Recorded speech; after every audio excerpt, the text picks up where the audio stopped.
दौर में भी गीत गाए जाएंगे। शायर खुद से सवाल करता है और जवाब भी देता है, हाँ, जुल्मतों के दौर में ही गीत गाए जाएंगे। हम जिस दौर में जी रहे हैं दोस्तों, ये वो दौर है कि आज हर तरह की उस आवाज को जो नापसंद है इस मुल्क की ताकतों को दबाने की कोशिशें की जा रही हैं कि आने वाले वक्त में हमारा हिंदुस्तान, हमारा भारत, हमारा इंडिया कैसा होगा। हिंदुस्तान की सियासी तस्वीर जिस तरह से बदली है, यह कहा जा सकता है कि यह वक्त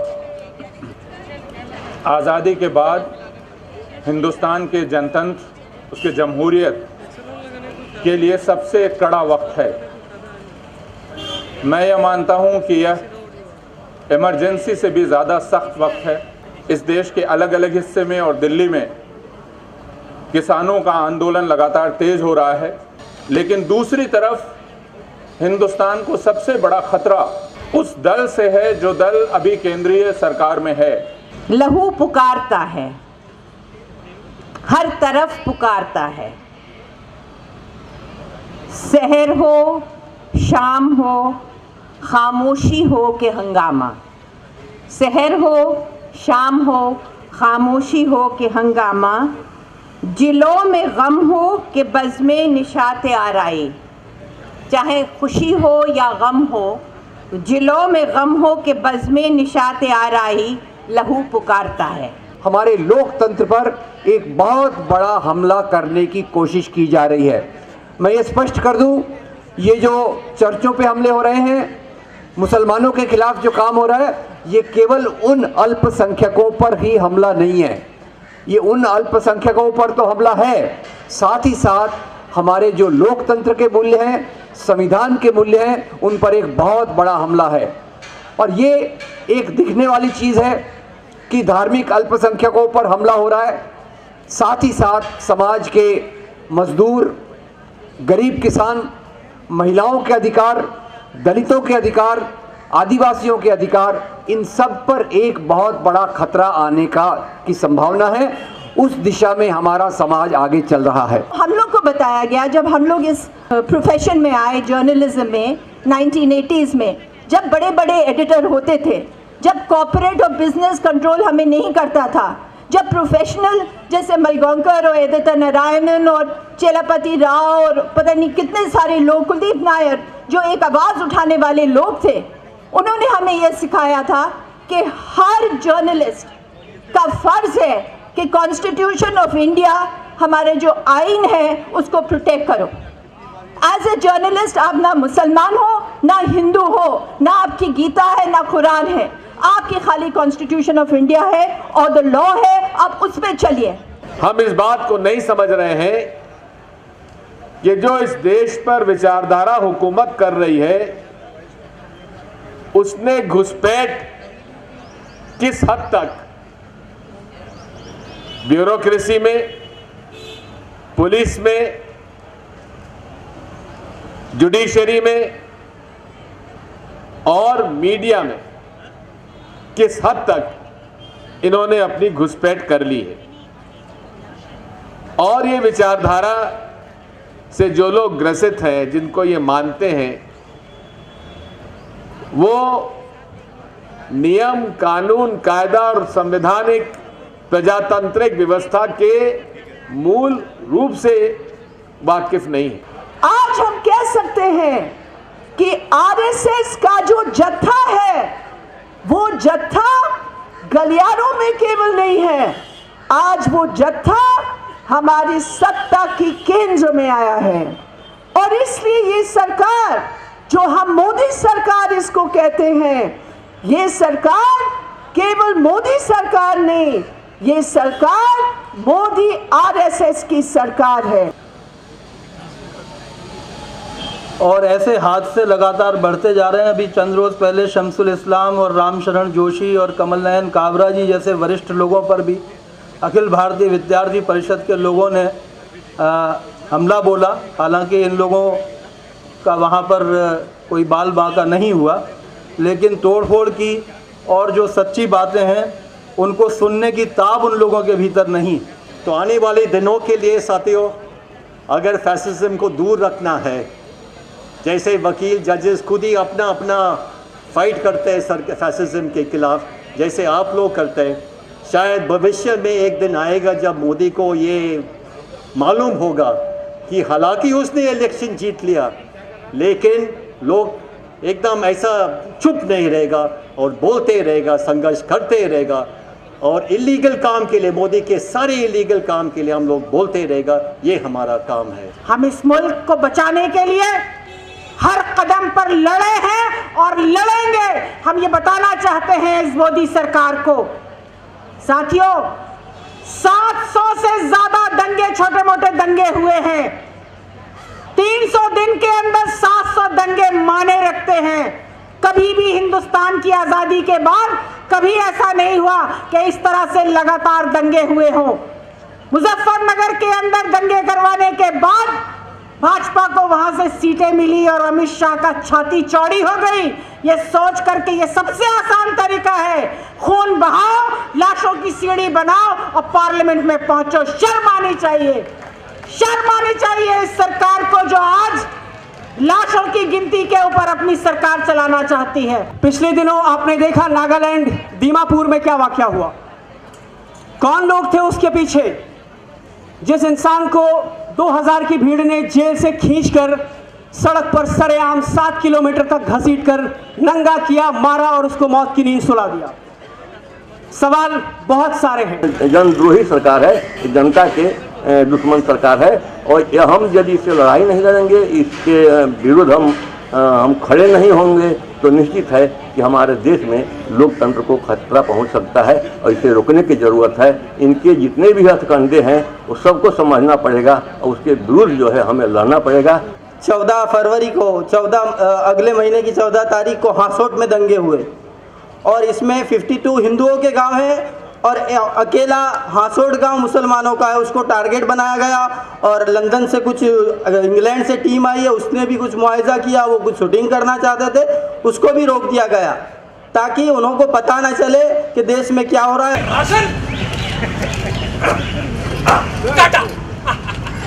मनरेगा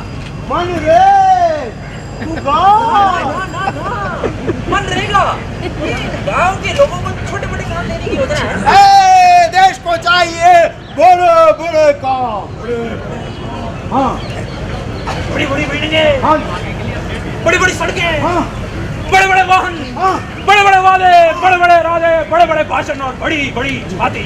क्या ख्याल है आपका जी, क्या ख्याल है आपका, क्या ख्याल है आपका जी, क्या ख्याल है आपका।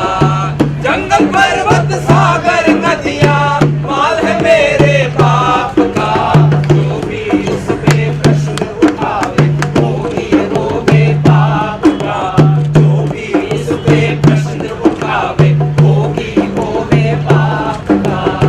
क्या ख्याल है आपका जी, क्या ख्याल है आपका, क्या ख्याल है आपका जी, क्या ख्याल है आपका।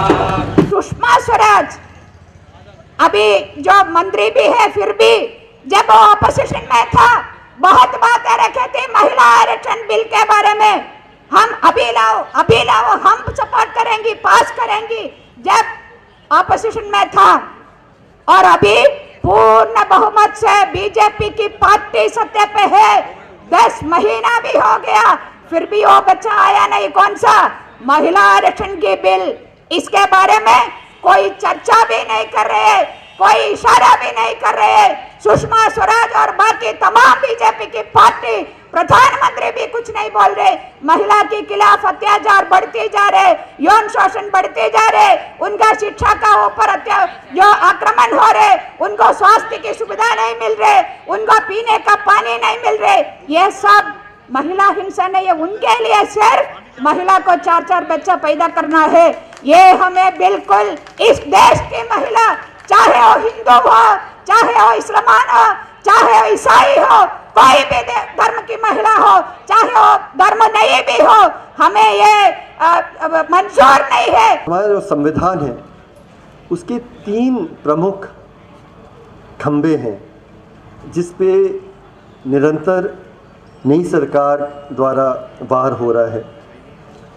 एक खंबा है लिबर्टी जो आज़ादी है, एक खंबा इक्वालिटी जो बराबरी या समानता है, और तीसरा जिसे हम बहुत भूल जाते हैं वो है फ्रेटर्निटी, जिसका अर्थ है बंधुता। कि हम लोग एक ऐसा देश के हिस्सा हैं जहाँ पे सबके बीच में प्रेम और बंधुता हो, वो कायम रहे। अन्याय को बचाता है दोगला न्याय, तर्क और कानून के चोगे में पूंजी और सत्ता के मजबूत गढ़ से चलते हैं निर्देश। दुख और गुस्से में निकले लोग उन्हें बीच में ही पकड़ लेते हैं। इस मुल्क के अंदर जिस तरीक़े से हिंदुस्तानी जो पूरी विरासत है उसको तितर बितर करने की कोशिश की गई है, और एक संकीर्ण राजनीति नहीं बल्कि एक फासिस्ट चेहरा सामने उभर कर आया है। आरएसएस और उसके जो जितनी साथी जो उसकी जमातें हैं वो चाहती क्या है, और उनका सिर्फ एक एजेंडा है, और वो एजेंडा है हिंदुस्तान के अंदर एक ऐसा भयानक खौफ और डर का माहौल बनाया जाए जिससे यहाँ की प्लुरल आवाज़ें जो हैं, जो हिंदुस्तानियत की बात करती हैं, जो मुश्तरका विरासत की बात करती हैं, जो हिंदुस्तानी आइडिया में यकीन रखती हैं, जो प्लुरलिज़्म में यकीन रखती हैं, जो हिंदुस्तानी कॉन्स्टिट्यूशन में यकीन रखती हैं, वो खौफ से घर बैठ जाए। ये बजट जितना आम आदमी विरोधी, महिला विरोधी, गरीब विरोधी है और कुछ नहीं हो सकता।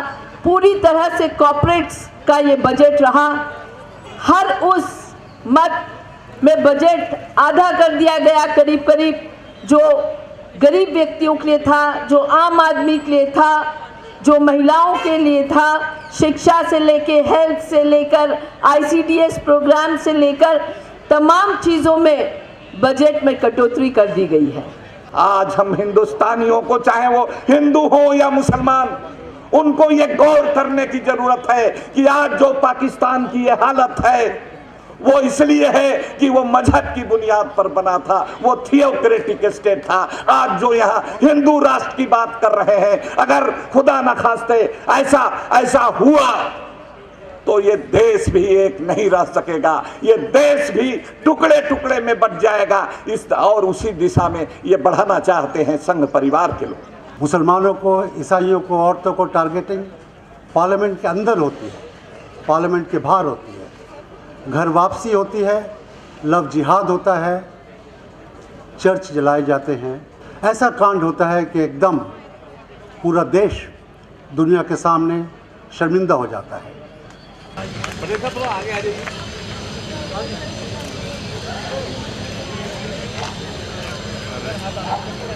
कोर्ट में जो कच्चा चिट्ठा है वो हम यहाँ पे बैनर्स के रूप में अभी खोलने जा रहे हैं। पीछे आ जाओ जरा, हाँ ऐसे करते जाओ, हाँ बस।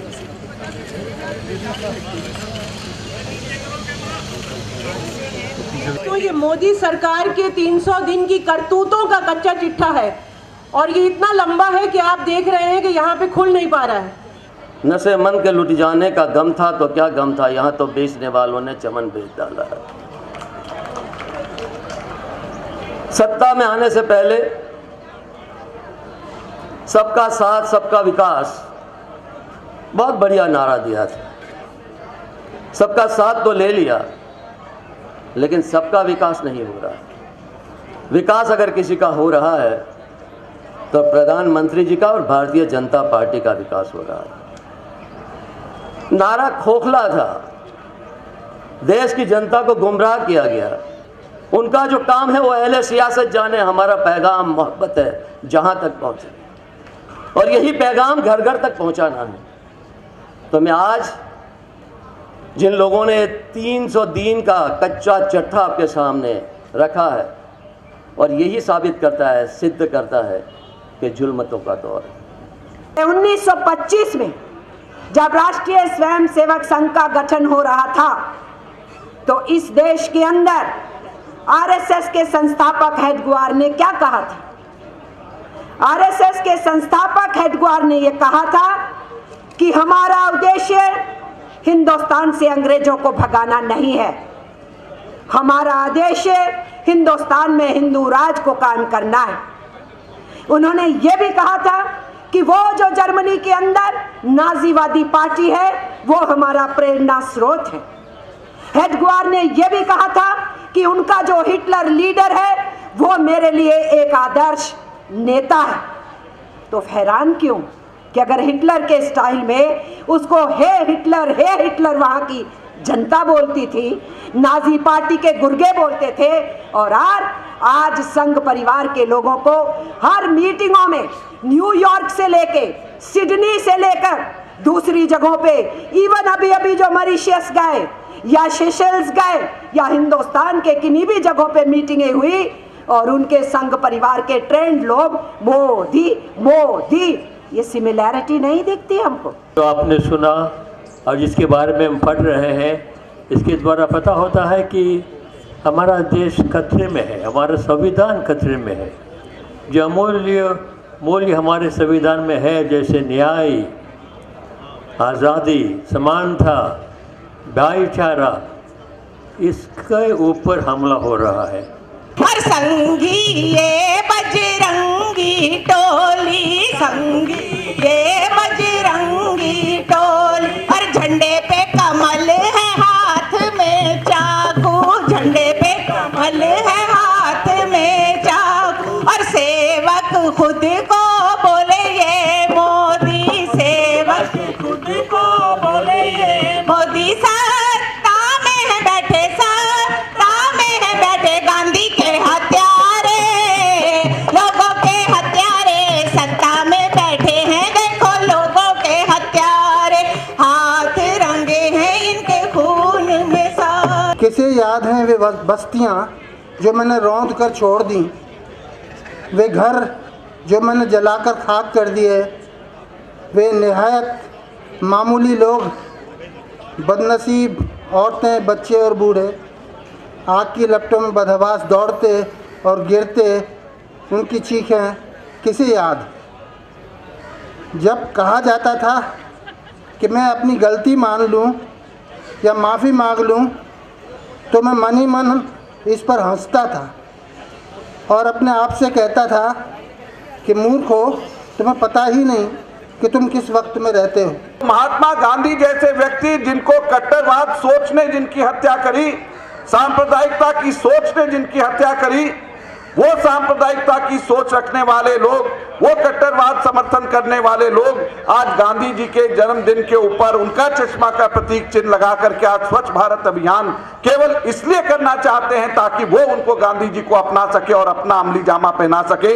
ये एक बहुत खतरनाक मुहिम है जिसको हम सब लोगों को देखना चाहिए। फ्रीडम ऑफ एक्सप्रेशंस पर जिस तरह की रोक लगाई जा रही है, इससे एक घुटन सी महसूस हो रही है हमारी जैसी जनरेशन को। जो मोदी जो कहता है वो करता नहीं है। काफ़ी कह रहा है कि अच्छे दिन आएंगे, तो अच्छे दिन तो मोदी के आए ना, जनता के तो नहीं आए।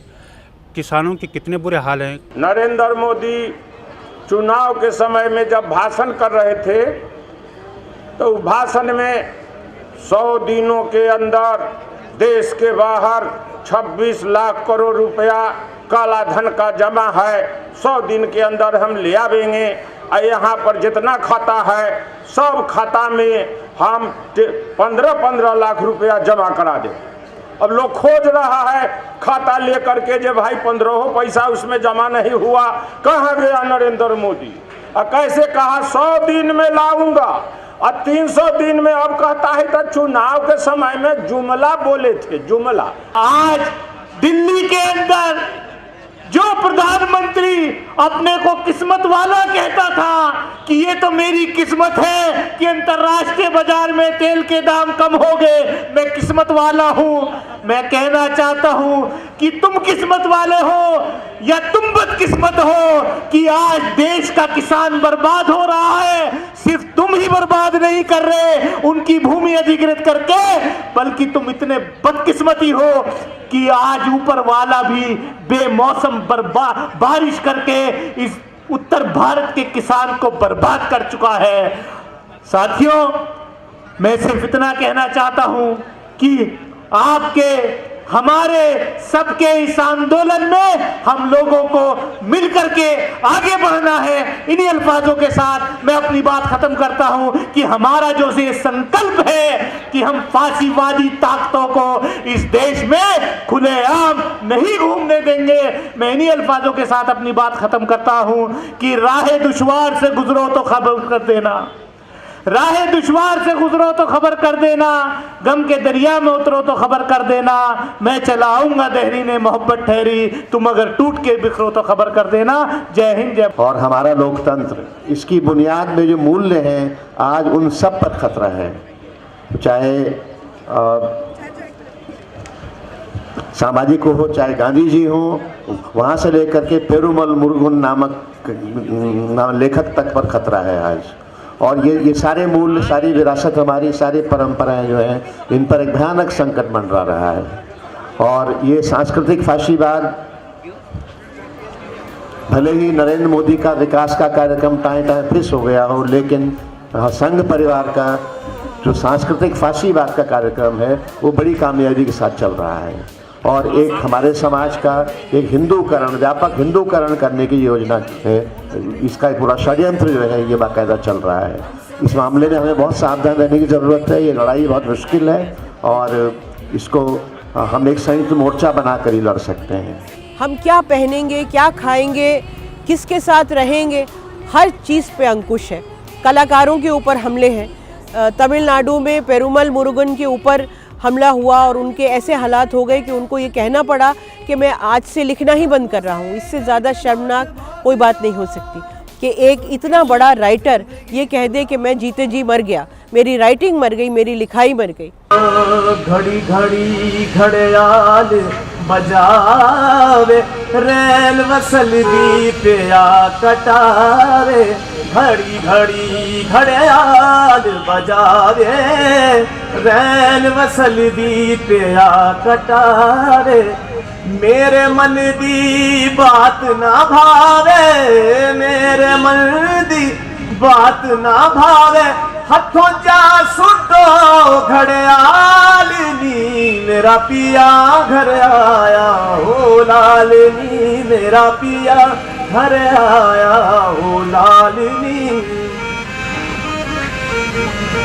I would like to say is that Modi government with huge promises came into the power, but they have shown to the country and the world that they are not for the people of this country. Instead, they are for the corporate sector, and in spite of having the increase in the atrocities against women, Modi is silent. Instead, he is encouraging his own people that women should give birth to 4 children, 5 children, and women should not have all the freedoms. He gave an impression that women are the second-grade citizens of this country, and we oppose that. And to speak about that, we are here today in this program. Democratic secular forces हैं, उनको एकजुट होकर के अपनी लड़ाई को मजबूत करना होगा। और ये एक डेमोक्रेटिक लड़ाई है, क्योंकि इस देश के अंदर डेमोक्रेसी में आपको हक है कि आप अपनी बात को रख सकें। तो इस डेमोक्रेटिक लड़ाई को और आगे बढ़ाना और उसको मजबूत करना ही एक सलूशन है। जनता के बीच में जाना, जनता के सामने उनको एक्सपोज करना और उनको जोड़ना। या हमारी जिंदगी के रहते हैं इसके नीचे, या हमारी जिंदगी के ऊपर बना है ये पुल, ये साला पुल, ये साला पुल, ये साला पुल, ये साला पुल।